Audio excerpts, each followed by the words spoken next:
Hashize imyaka itari mike Abanyarwanda bakangurirwa gukurikiza gahunda yo gukora amasaha 24 kuri 24 by'umwihariko ku bantu bashinzwe gutanga serivisi.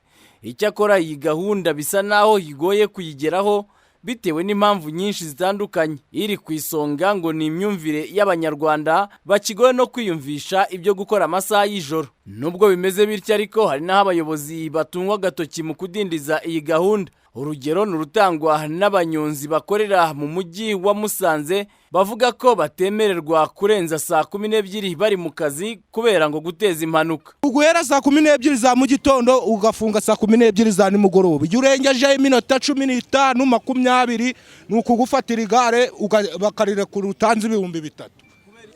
Ngo nukugabanya ngo nuza impanuka mu muhanda. Bisubira no gutanga mu gitondo kare ukava mu saa 12:9. Abanyonzi bavuga ko gushinjwa guteza mpanuka igihe bakoze nijoro kandi hari amatara ku mihanda ngo ari ibintu bitumvikana, ahubwo bakavuga ko barengana dore ko amasaha babuzwamo gutwara abagenzi abari bwo ngo baba bari kuboneka. Webwe nuko amasaha yo guhahamo ariyo baduhagarikaga amakazi. Biragute twica umutekano w'ibinyabiziga ngo ninjoro. Inyungu za nyiri koperative kuko abashaka inyungu z'amafaranga. Ni ikibazo kirekire kuko umwanya nk'iyo narase ku manwa wenda nagera nka saa 2 mbonye amafaranga yo gutanga iposho mu rugo. Icyifuzo kuri abanyonzi ngo no gukora amasaha 24 kuri 24 nta nkomyi.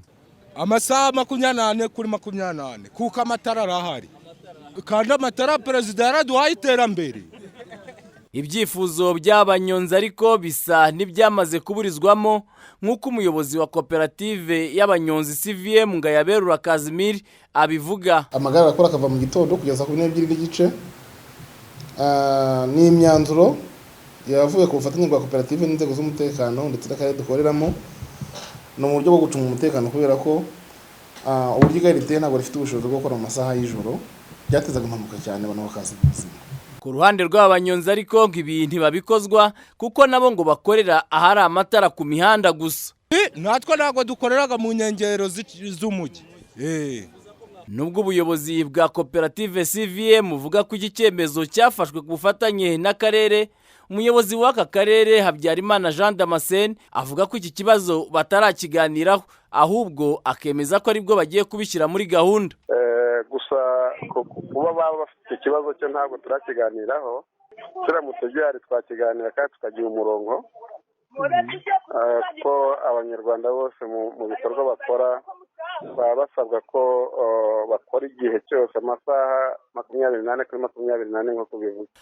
Kutavuga rumwe ko abayobozi kuri iyi ngingo bisa n'ibyongera ishingiro ry'impungenge z'abanyonzi bahamya ko hashobora kuba hari izindi mpamvu zihishe inyuma yo kubuzwa gukora mu masaha y'ijoro nko kuba baboneraho kubaca amande.